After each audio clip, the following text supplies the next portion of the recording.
specific syllabus on that I put up. I'm going to get you a printout. I actually had it before the break and should have put it up then, but we're not going to look too much at the problem of evil, but at the design argument. And so this gives the other side.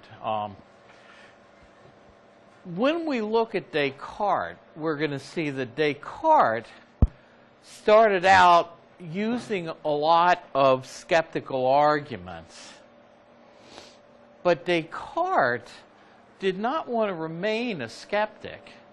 He only used skepticism as a method to get at, he doubted a lot of things to try to find some principles to base his philosophy on that he thought were beyond doubt. However, David Hume was unapologetically a skeptic and at least an agnostic, if not an atheist, pretty much his whole life. One of his friends tried to get him to convert on his deathbed, and he would have nothing of it. And it's really kind of interesting. This PowerPoint was based on Hume's last book, which was called Dialogues Concerning Natural Religion. Natural religion or natural theology is basically the point of view that from things in nature or from abstract arguments like the ontological argument, we can argue to conclusions about the existence of God, that we don't have to depend on revelation, but these may complement revelation. Most theologians look at these kinds of arguments as kind of icing on the cake.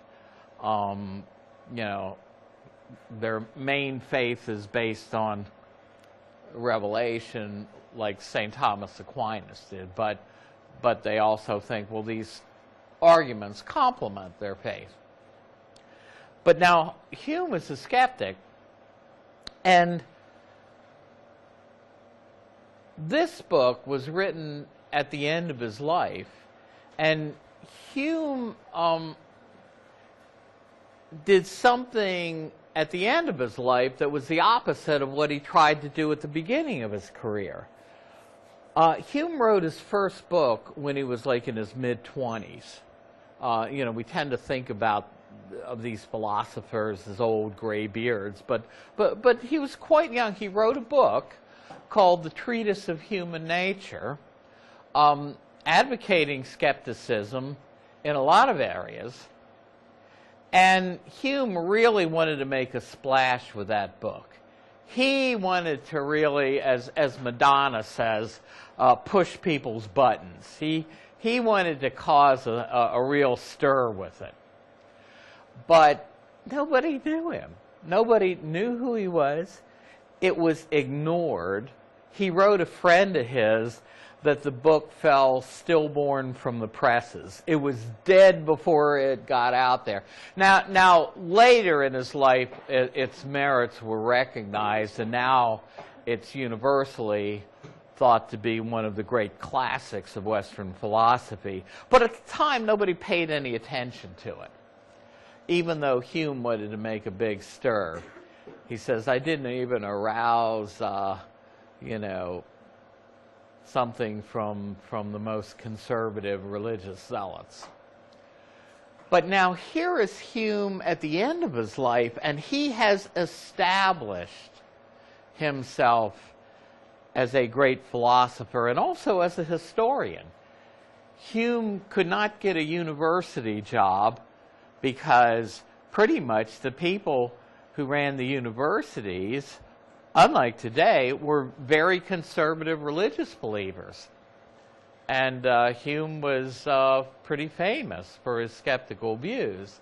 He tried twice, once to get a job at the University of Edinburgh in Scotland, and the other at the University of Glasgow. One of those jobs, part of the job description, remember, this is in Scotland, where there's a state church, right? was to lecture on Wednesday mornings, to lecture the student body on the truth of the Christian religion, which Hume would have had a hard time doing. So at any rate, at the beginning of his life, he wanted to make a stir, but now he writes this book that he knows is going to be controversial, called Dialogues Concerning Natural Religion. Now, most philosophy books and Hume's earlier treatise were not written in dialogue form. But we saw that Plato wrote pretty much everything he did in dialogue form. But off and on, you did get philosophers who occasionally would write in dialogue form. In other words, where there are characters. So Hume's last book is written in dialogue form. There are three main characters, which you see on the board. Damia, who represents a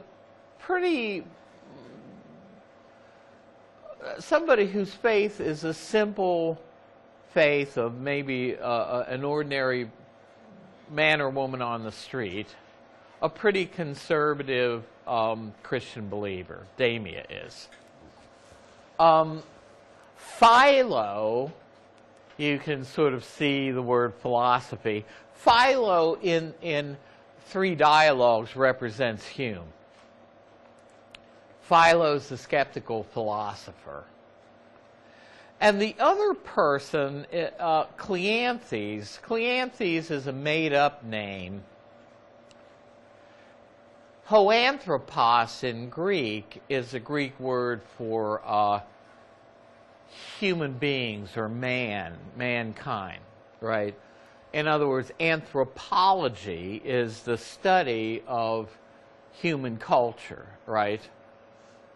You see that same Greek root word, hoanthropos. You see it in Cleanthes. And the thees, hotheos, is the Greek word for God, right? We see that in theology, right? Well, Cleanthes is a deist, but also somebody who thinks that we can attribute human emotions and attributes to God.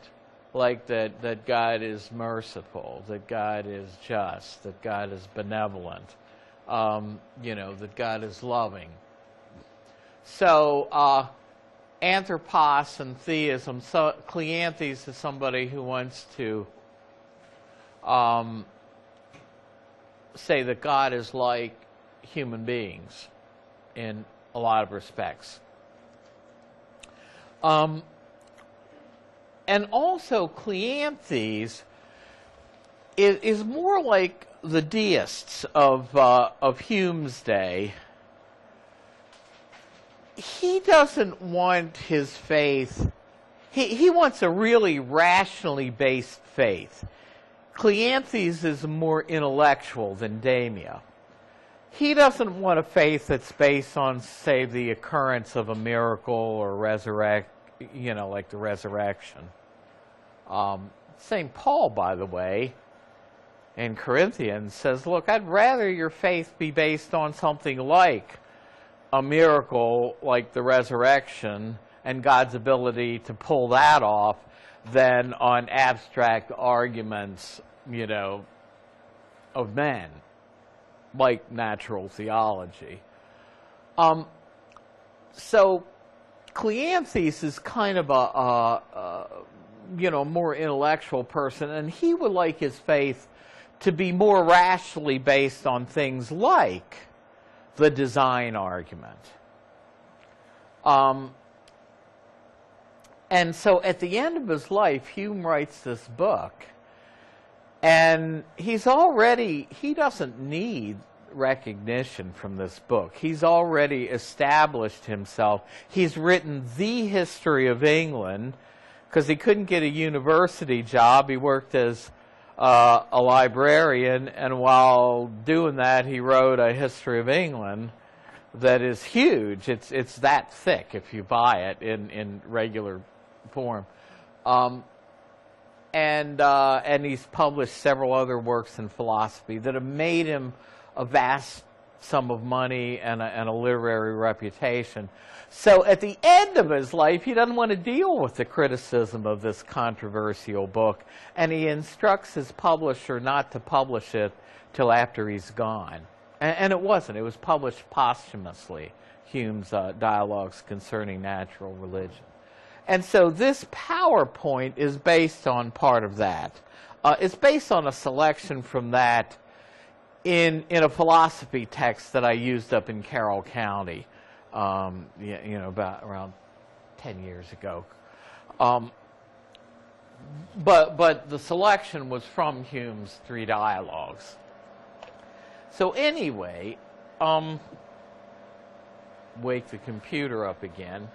Well, we're not going to do much on the problem of evil, but we are going to look at Hume's critique of the design argument. At least we'll begin today. I didn't get through this with the last class, so I probably won't this time. Hume thought a lot of his case against the design argument. He, by this time, had a vast reputation, had a lot of accomplishments to his name, and I don't remember what the other 2 was, but Hume wanted to be remembered for only 3 things in his life among all of his accomplishments, and one of them was what he thought was the destruction of the design argument. At least from his perspective, he thought he did it in. Now, not everybody agrees. Paley wrote 20 years after Hume. Hume's writing around the time of our American Revolution. In fact, Hume was very sick at the time in 1776, but he wished us well in our revolution. Now, Hume follows a practice that even to this day is a good practice in writing a philosophy term paper. And we are going to look more at writing for this paper. But you find this a lot in journal articles and in books. Often it's a good idea, if you're going to criticize a particular argument or a particular position, before you do that, to summarize what you think the argument is. And you find, and it does 2 things. Suppose you're walking through the library and you see the topics in a philosophy journal that's there on the shelves, and you see a discussion that you're interested in, but it's not something where you're privy to all the ins and outs of the current discussion. Summarizing something does 2 things. One, it brings somebody who might be unfamiliar with the discussion, it brings somebody up to speed. But it also, for other people, it also lets you know, or lets other people know, how you understand the position you're criticizing. In other words, are you misunderstanding it? Or do you have it right? So summarizing a position is a good thing to do. Sometimes even in a short test essay, you want to do that. So what he has Cleanthes do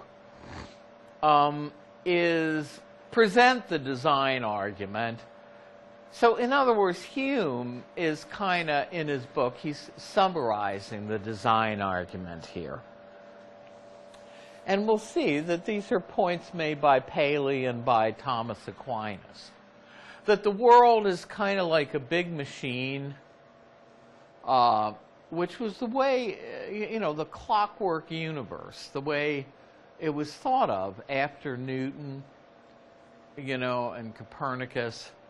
The world's a machine subdivided into an infinite number of smaller machines, like the parts of our bodies. All machines and their parts are admirably adjusted and accurately adjusted to one another. In other words, this is what Paley says made the watch different from the stone he found in the field, in the heath. Right? What's the difference? Well, the watch had a lot of intricate parts that seemed to be adjusted, that seemed to fit together to serve a particular purpose, right? So the parts, and of course Paley goes on to say, well, doesn't the eye and the ear, aren't they like that? They seem to have a lot of parts that work together for a particular purpose. And so in this last sentence, he brings in the notion of purpose. The means, like the working of the parts together, are adapted to the ends, whether it's the end of telling time in the watch, or in nature, the means of the eye in enabling us to see, or the ear in enabling us to hear. Means are adapted towards their ends, toward their goals, toward their purposes, in ways that resemble yet exceed the products of human design. In other words, the eye or the ear is similar to a watch, but much more complex. And so, what does the argument have us conclude? Well, that if the effects, the products of design, like the watch and things like the ear and the eye, resemble each other, by analogy, the causes must resemble each other also. In other words, the watch didn't just get there, didn't just grow there spontaneously from nature. It had a designer, and the designer of the watch, we can conclude, was a mind, an intelligence, and we saw this point made by Aquinas in the Fifth Way, that things that lack intelligence need an intelligence to design them or direct them toward the particular end they serve, like the archer shooting the arrow. So the conclusions then is that the author of nature and the author of the parts of nature like the eye and the ear is a mind. Now note, author of nature is capitalized. Hume means God, the designer of nature, has a mind like the human mind, right? So here is anthropological aspects. God is rational and intelligent like us. But God has larger faculties. That is, God's intelligence is far greater than ours, and this we get from observing that the products of divine design are grander than the products of human design, that things like the eye and the ear are much more complex than a simple watch. So to summarize, the conclusion then of the design argument is not only that God exists, but that God is like human beings in having an intelligence that's similar to human intelligence. In other words, it required an intelligent human being to design the watch so that it performs the function it performs. It also, the design argument goes, we needed an intelligence to design something like the ear or the I to perform the functions they perform. Now, the other character in this dialogue, at this point, Damia kind of objects. He's not too crazy about these kinds of arguments. Remember, the ontological argument is an a priori argument. It claims to prove God's existence with the certainty of a mathematical proof, right? Whereas something like the design argument is only probabilistic, and it's based on observations about the world. It's based on experience, a posteriori, post, after experience, a priori, prior to or independent of experience. So it depends on an observed similarity of the deity to men, which Damia doesn't like. And he doesn't like the fact that it's only a probable argument. In other words, it's saying, okay, the watch is like the eye. The watch needed an intelligence to design it, to fulfill its purpose. Therefore, probably, the eye needed a designer to design it, to fulfill its purpose. In other words, arguments from analogy are only probable. You're saying A is like B in certain respects, so probably A is like B in this further respect that you want to prove. So the watch is like the eye in having parts that work together to fulfill a purpose.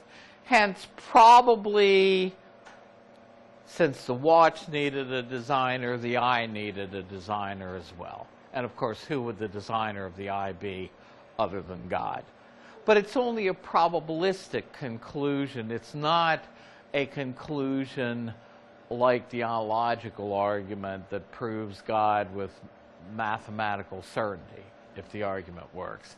And Damia doesn't like this. He longs to see a necessary a priori demonstration like the ontological argument. And there are other a priori arguments that we're not going to look at. However, Philo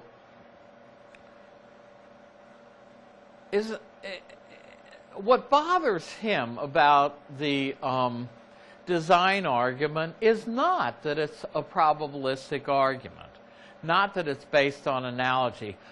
And here, Hume in his career changed some on probability and induction.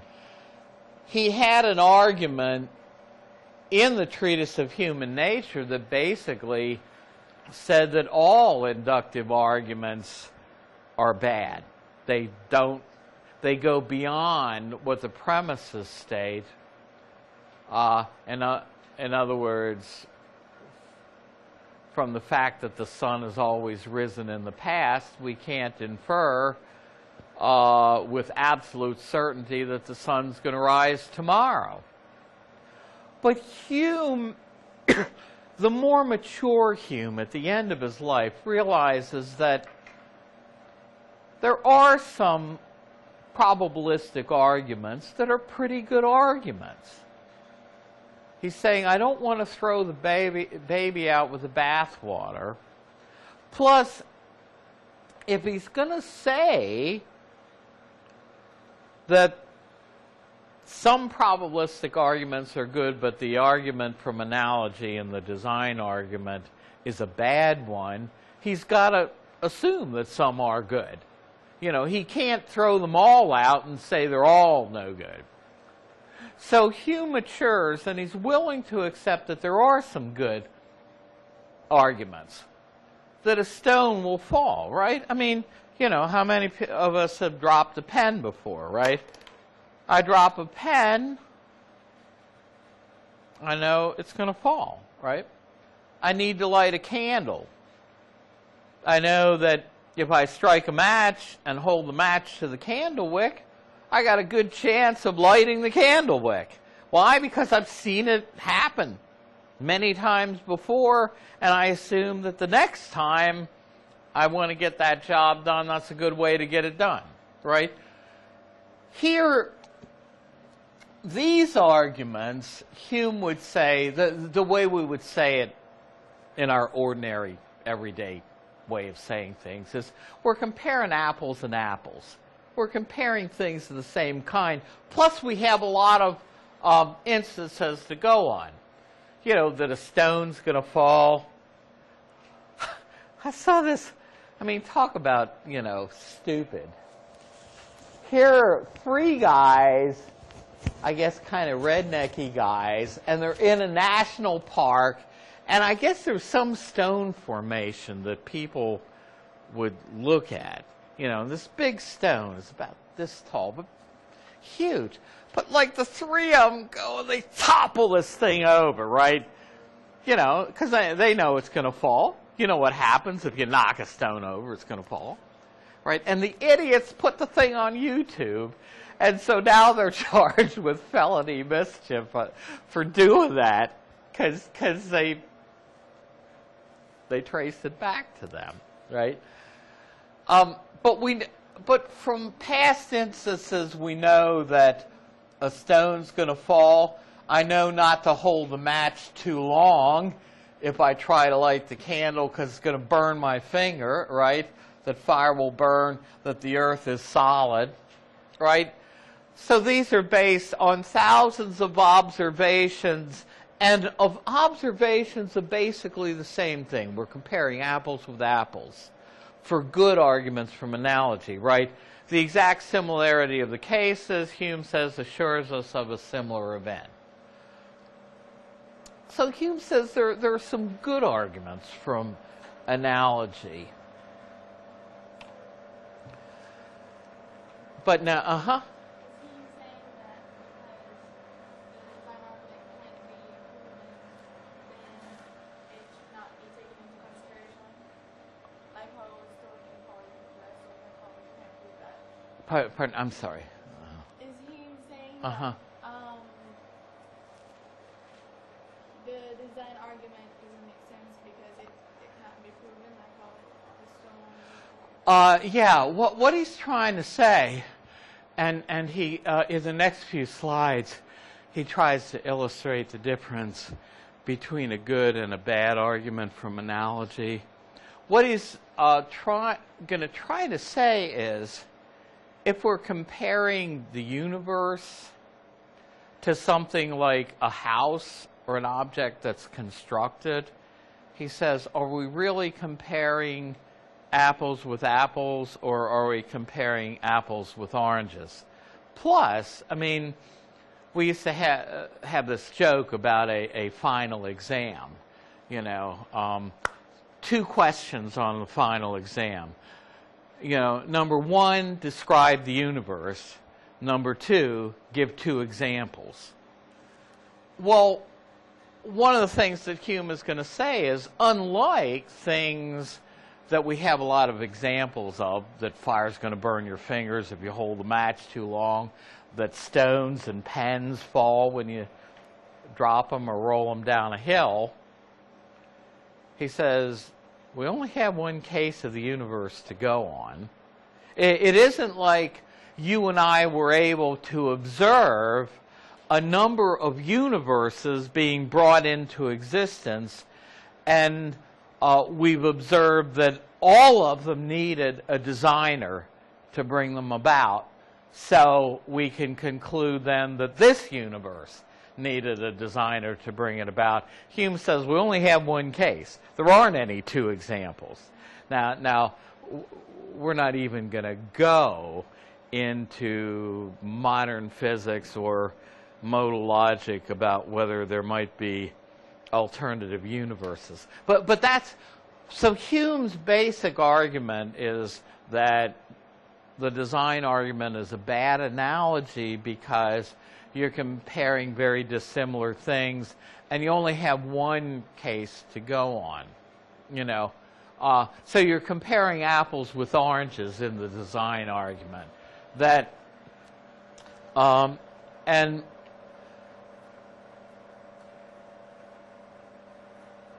So he says we have only one example of design to go on, our present world, and so it may be only a weak analogy because we're not comparing similar things. So Hume wants to educate the ordinary reader who might not know the difference between a good argument from analogy and a bad argument from analogy, what he means by a good one and what he means by a bad one, right? Say you're comparing two human beings, right? You know, I got blood circulating in my veins, you're human beings, you probably have blood circulating in your veins as well. An argument from analogy, right? But Hume says the more we depart from the similarity of the things we're comparing in the analogy, the weaker the analogy. So he says it diminishes the evidence for the conclusion that we want to draw based on the argument from analogy. It says take circulation of blood. Again, if you're comparing two human beings, you say, okay, blood circulates in human being A, probably. It's a good chance that in human being B, blood circulates the same way because you're comparing very similar cases, right? He says it's beyond doubt to conclude that blood circulates in other humans from the observation of human blood circulation, right? Because you're comparing two things that are very close. But I mean, you know, when I was in college biology, I think that was at Polytechnic. You know, they go dissect a frog and you see its little heart beating, you know. I don't even know if they do stuff like that anymore. But, you know, they wanted to point out that even in something like a frog, you still get a circulatory system there, you know. And of course, this is part of the assumption of, say, you know, lab rats, you know, that their system is similar to our system in various ways, but it might not be exactly similar, right? This is why if you test out a drug on lab rats and it seems to work, before you can bring it legally to market, you've got to do clinical trials. You've got to do trials of that drug on real human beings because it doesn't always translate over. I mean, you and I know it's wrong to give a dog chocolate, right? Just because human beings can tolerate chocolate, you know, it's almost poison to a dog's system. Bad thing. So Hume says, well, here are two things that are not as exactly alike, but still it's reasonable to conclude that if you're comparing one animal with a human, that blood circulates in a human being much the way it does in an animal like a frog or even a fish. So he says you still have a respectable argument from analogy to say that blood circulates in a frog the way it does in a human being, for instance, what they were trying to prove in biology class in high school. But now, you know, when I look out the window, you and I know, you look at the trees and they're bare. What's one of the reasons why they're bare? Well, what's one of the things that happens in the fall? The sap goes down to the roots of the tree and stays there over the winter. And Hume's, now, sap does seem to, you know, there are channels, you know, I don't know if you ever cut a weed open or something, you can see that there are channels in the stalk where the sap flows. But Hume says, here you've got two very different things. a vegetable and a human being, and he says it would be wrong to conclude, for instance, that sap circulates in vegetables from an analogy with blood in human beings, because it doesn't happen that way, right? I mean, in the summer, the sap goes up, and it's there, and in the winter, it goes back down, but it's not like it is constantly circulating like blood. So he says, here are two things that are very different, and so it's a weak analogy to conclude that sap circulates in vegetables the way blood circulates in animals. And it also, note, a bad analogy not only does not give you very much evidence for the conclusion, but could take you to a wrong conclusion, right? So Hume then is trying to make the point that in the design argument, we're comparing something that is built and constructed with the universe as a whole. Now, here again, you see what you think of it. But, I mean, I wasn't around. The records of my house, it's an old house in Baltimore City, go back to 1900, and it's probably older than that. I wasn't around when it was built, but I pretty much assume that my house, which my parents, acquired, not me, that my house was built by a builder at some stage, right? Even though I wasn't around to see it. Why? Because every house I've seen and every house I know of had to have been built by a builder. So here you're comparing like things, one home with another. Other homes I've seen needed a builder, hence my home needed a builder. Houses I've observed in the past have had builders, so this one must have had a builder. But Hume says, what if we're comparing instead a home with the world or the universe? He says, are we comparing similar things?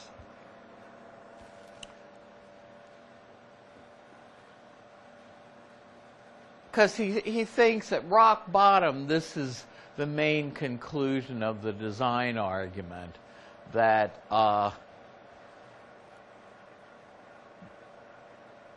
the world or the universe is much like a house. Or, if we bring Paley in, the world or the universe is much like a watch. The watch needed a designer, the universe needed a designer. The home needed a builder, the universe needed a designer and builder. But Hume says we're comparing opposite things. But are we comparing opposite things if we're comparing a watch to the eye, though? Well, so he says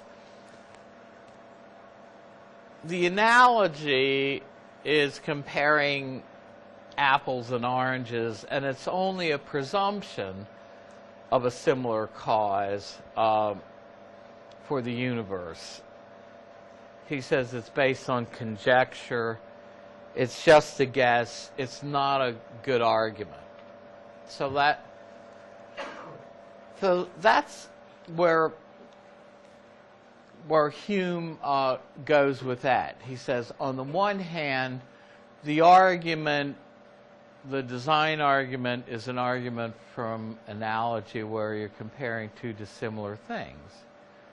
But when Paley compares a watch to something like the eye, Are you comparing dissimilar things? Well, again, evolutionists would say you are comparing dissimilar things. Maybe something like like the watch needed to be built in a factory, or a home needed to be built by a group of home builders all at once.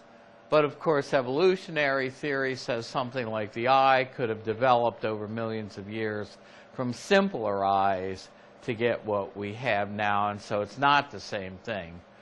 And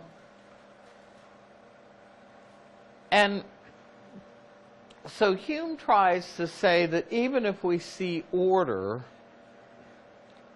order is not necessarily due always to explicit design.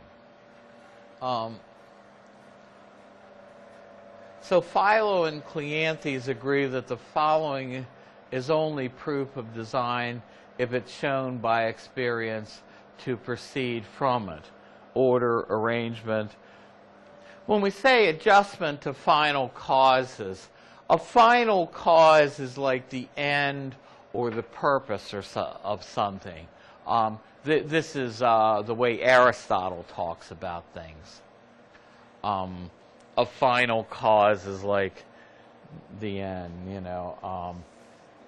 the end of the design process is building a watch that tells time, or building a home that people can live in. So he says it's only if we've seen examples of this in the past can we conclude it in the future. But of course we've never seen a world made. So he says a priori the above could be caused by something internal to matter itself. And this basically is Hume writing about 50 years before Darwin, making basically Darwin's point that even if we have order, order is not always caused by deliberate planning and design, but it could be caused by some causes internal to matter itself. There could be naturalistic causes. Now, Hume is not a scientist, but he's making a logical point. He's saying, logically, deliberate design is not the only possible cause of order. There might be other causes, and there might be internal causes in matter itself that are responsible for order. And this pretty much is so he says matter may cause its own order as well as the mind by design. He says the elements might fall into some exquisite arrangement by some unknown internal material cause.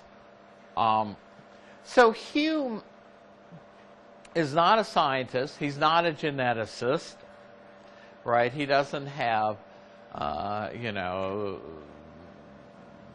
point of view of modern science, but he's trying to make a logical point that even if you have order, you can't assume that all order is the product of design. And this is pretty much what the case of evolution says against the design argument, that yes, there is order, but it's order brought about over time, vast amounts of time, by some material cause. So he says it's as easy to conceive as that the divine mind is the source of such order. And I say, in other words, Hume's writing this in the 1770s, Darwin wrote around the 1840s. So this is about 50, 60 years before Darwin. But he essentially makes this a speculation where Darwin puts a lot, he tries to explain just how that could happen. So I'm going to leave it at that. There are some other points that Hume makes, but it's worth looking at, you know, to see the pros and cons of this argument. You know, so we'll continue on with this. Again, this PowerPoint is in Blackboard, and so we'll look at the design argument Wednesday. If you haven't signed the roll, make sure you sign it on the way out. And also, I don't know what's going to happen Tuesday.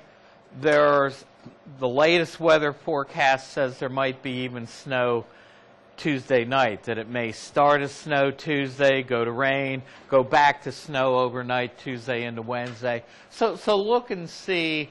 Look on Blackboard too. I may have a problem even if there's a 10 o'clock opening. So if there's any problem I'm going to have coming in, I'll post a notice on Blackboard. You know, so, yeah, I gave those back before the break. I believe I have them with me. If somebody didn't get theirs, you can come up. Okay, let me just stop the recording.